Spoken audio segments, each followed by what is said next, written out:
Hello, welcome to Pike Creek Farm and welcome to the collab Pies of Thanksgiving. We're getting to that season, aren't we? And this collab is being put on by Keri at My Table of Three. And she has a great channel. I love all her recipes and she's a lot of fun. And she put this on last year and she's doing it again. And I think it's a great idea. You know, I think most of us for Thanksgiving, we tend to make the same things over and over. At least I do. And so it's kind of nice to get an idea for a different dessert, you know, just to change things up a bit, or if you're going somewhere. And even if you don't want to use it for Thanksgiving, there's going to be Christmas and Christmas Eve and, you know, all kinds of other occasions to use it. So you're going to want to watch all these pie videos and see which ones that you and your family might like. Today I'm making an old recipe, French silk chocolate pie. This is one of my mom's that she gave me when I got married, actually. This isn't one of the ones I just brought back. And it is a recipe from the 1950s. I think it might have won the Pillsbury Bake Off or something. And I'm gonna make it the traditional way, the way she did, the way she taught me, the way I've always made it and always eaten it. So it does include raw eggs. I just wanted to give a warning for that. I know, you know, there is this small chance of salmonella with raw eggs. So if you're concerned about that, if it's something that you think could, you know, your family might be affected by, then you can buy pasteurized eggs. I can't find them here in my little town, but I know in more metro areas. And you can also pasteurize your own eggs. And I'll put a link to directions on how to do that. I'm choosing not to do that. You gotta boil them, not even boil, like simmer them to a certain temperature for a certain length of the time. And the egg is still raw, but it came to a certain temperature. And that would kill off if there was anything that's bad in it. But we have made this many, many times through all the years, and it's always been okay to us. It's sort of like, you know, some people do eggnog or custard, you know, for ice cream, and it's not cooked. So that same sort of concept. You can't use tempered eggs because it won't beat up the right way. Then you need the raw egg. So I just wanted to give everyone a heads up that it does have raw eggs, which it's not a big deal to me, but I want to be upfront about it and give you some options because this is a great chocolate pie. It's kind of like a mousse. It's rich and decadent and kind of fluffy. It's a good pie. Traditionally, it goes into a regular pastry shell, a regular pie crust. I think Mom has put it in graham cracker, but we never liked it as well. But, you know, you could do that. I am going to make a pie crust. I always make from Crisco if I'm making homemade. I make the recipe that's on the back of the Crisco container. And I had this small one. I don't know why. I have big ones, but I had this small one I'm using up. So right now I'm going to make the crust, and I just thought I would show you how. You could go buy a store one, you could buy from the frozen or the dairy, whatever you prefer. You don't have to make a homemade crust. I just decided I have everything in the house to make it, and why spend the money on a pre-made pie crust? I'm not perfect at making pie crust. It's nothing that I do all the time, but the pie still gets eaten. So come on down and I'll start making the pie crust, and then we have to let the pie dough chill. And then when I roll it out and put it in the pie plate, it has to be pre-baked.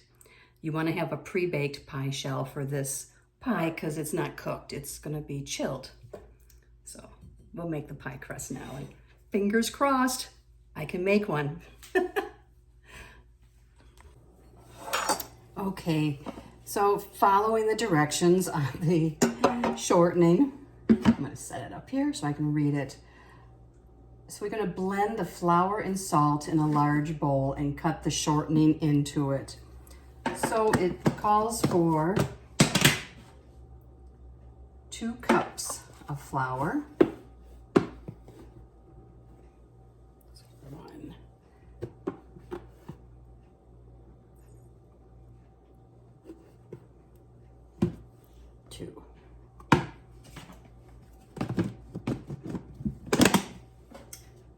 1 teaspoon of salt.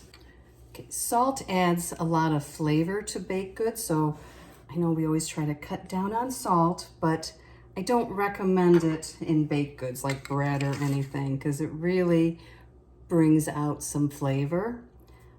That's 1 teaspoon. I accidentally one time baked bread without any salt and it was not very good. Got 2 cups of flour and 1 teaspoon of salt. So now we are going to cut in to the flour mixture. Okay. So in the bowl, we're now going to cut the shortening into it. And you want to have well-chilled shortening. This is 3/4 of a cup, and I put it in the fridge for a while because you want it to be firm, not soft. And to cut it in, you can use 2 knives, a fork, or a pastry cutter. I think that's what they're called. And that's what I have, one of these things. So you want to get it so it looks like little pebbles, all like little pieces. With the flour, just not all powdery.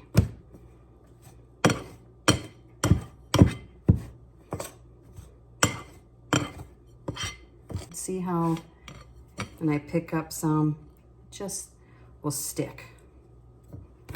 So, and it's like sticking inside here. So it's ready. We don't want to overwork it. Now we need to add 4 to 8 tablespoons of ice water. So it depends on how it holds together for you. And we're going to use a fork for this stage. I have a glass here with water and ice. So I'm going to start off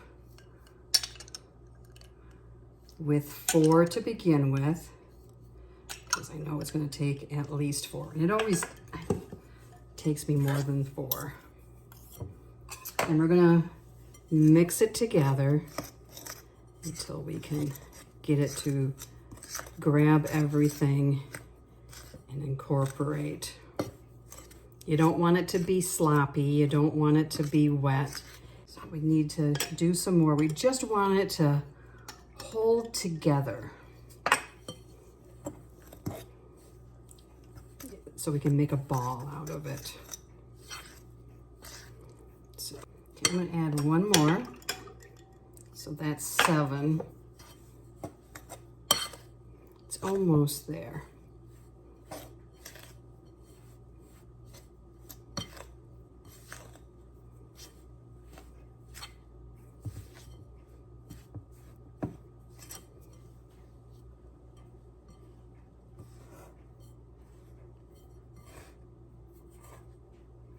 Still quite a bit of powder down here, so I'm going to add the last one, and I know that will be enough. You want to make sure it's really cold so it doesn't melt the shortening. Yeah, this is looking good. And it is clumping together now. So we want to divide this dough in half. So I'm going to get it combined into like a dough ball.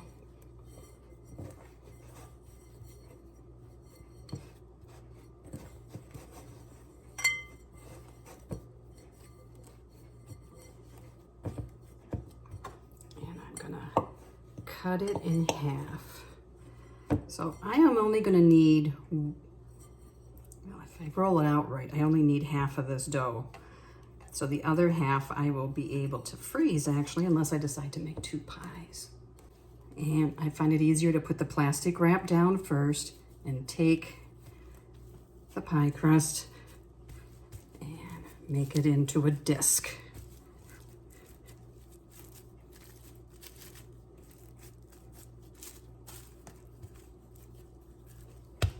Does it say what size? Let's see.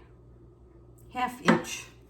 So I gotta spread this out a little more.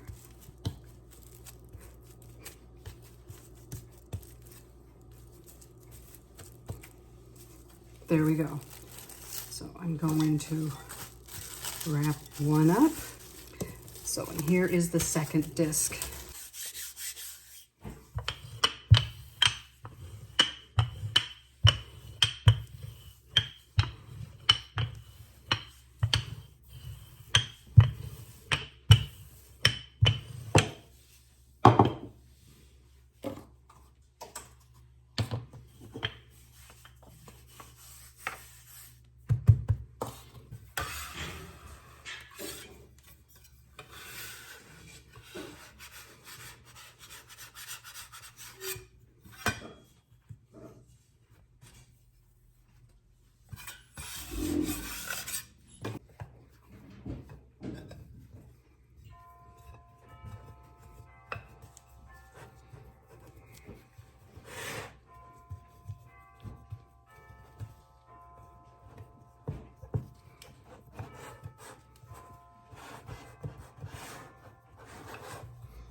The recipe calls for 1.5 squares of unsweetened chocolate bar, baking chocolate. And it comes like this. So it doesn't mean 1.5 of the little rectangles. 4 rectangles is 1 square. So it means 6 squares. So this has to be melted and then cooled. So I'm gonna put it in the microwave at 50%. And you want to keep stirring it every not a couple of seconds, but every 30 seconds to a minute. It doesn't take long, and you don't want it to go too long or it will seize, and you want to make sure no water gets into it. We can make the filling now. I took the pie crust out. It was done and lightly browned, and it's cooling because you don't want to put this filling into a hot pie. So the first step, and I'm using a stand mixer. Mom didn't have a stand mixer, and it was the one thing she didn't like about making this pie. She loved the pie, but you have to beat for 5 minutes after each egg. And that's a lot to hold a hand mixer, so. But before we add the eggs, we need to add 1/2 cup of softened butter and 3/4 of a cup of sugar. So 1 stick of butter and 3/4 of a cup of sugar. And we want this to cream really well. You don't want to do it too fast to start off well, but you want it to be nice and fluffy and creamed.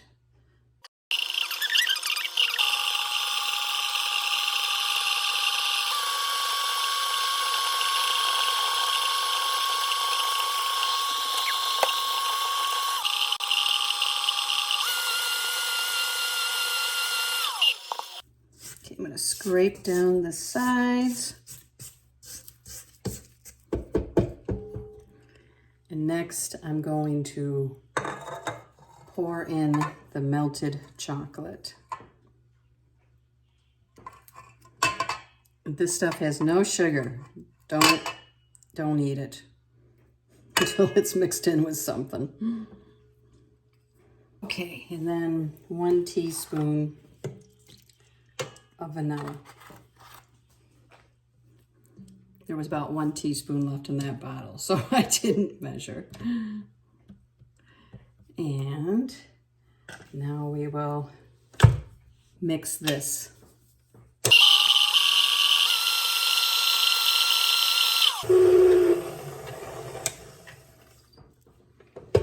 Scrape it down.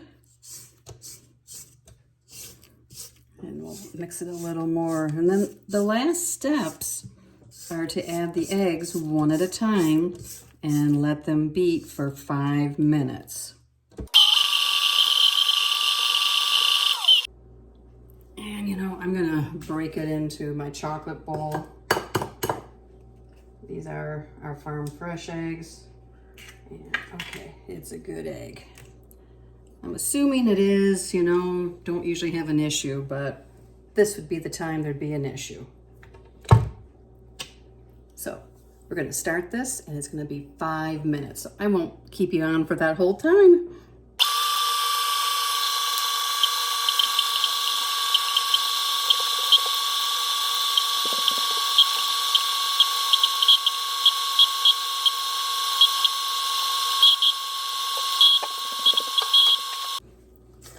Time to add the next egg. I'm going to crack the egg into this. And it's fine. So into the filling. Scrape down the sides some.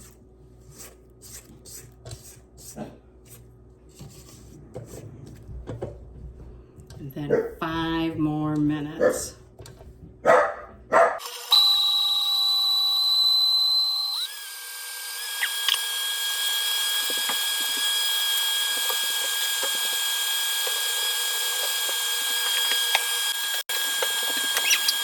We are done.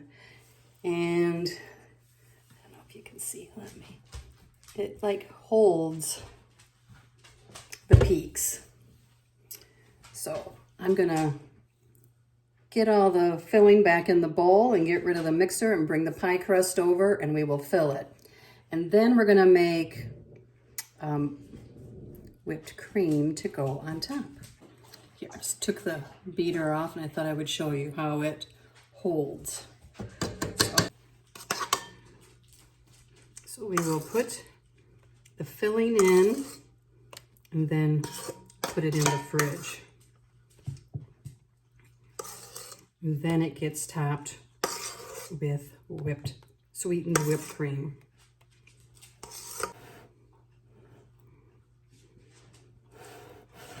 But it's a very rich pie.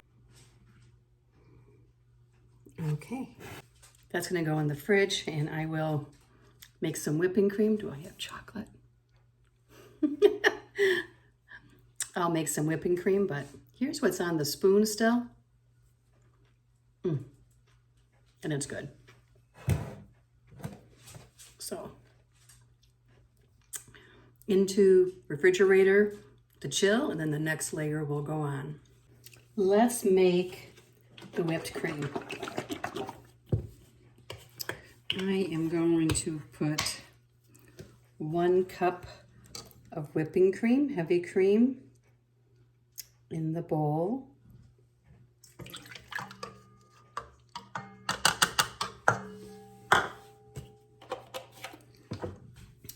You want it to be sweetened, but I don't like my whipped cream too sweet. So I'm gonna put 2, not even a full tablespoons in. I'm gonna start whipping this up.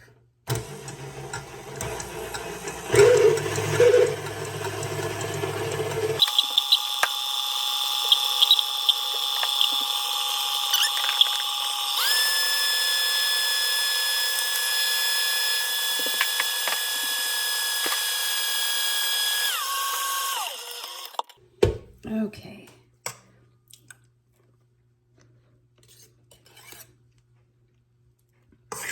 And that looks good. I'm gonna get this off of here and we will put it on the pie. So you can go around the edge or you can cover the whole thing. And I'm trying to, let's see how much I have.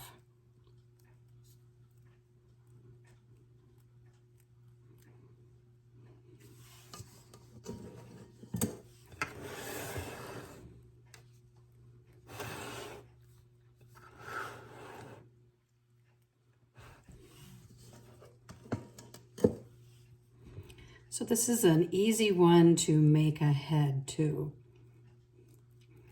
You know how we always make our pies ahead for Thanksgiving.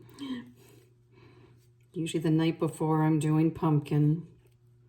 Oh, there was one year I didn't do pumpkin because we had, I forget what 2 other ones we had, and we had company, a young man, and he's like, "You don't have pumpkin? But it's Thanksgiving." I thought, oh man. So I felt so bad because I made a raspberry cream one that the rest of the family always wants. And I forget what else I made, but so I have always made sure to have a pumpkin since then.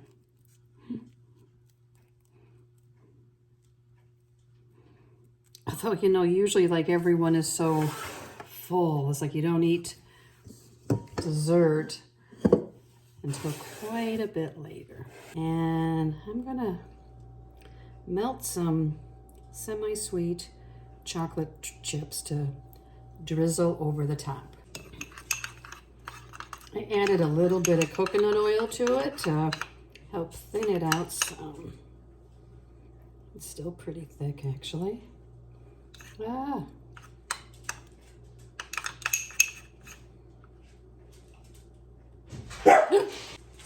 There we go. I'm gonna set it back in the fridge to chill more, and then we will bring it back when we serve it up. So here's the piece of pie. And like I said, I did see online that you can do it with double the amount of chocolate and eggs and butter, and it's thicker. But it's pretty rich to me. And there's the crust.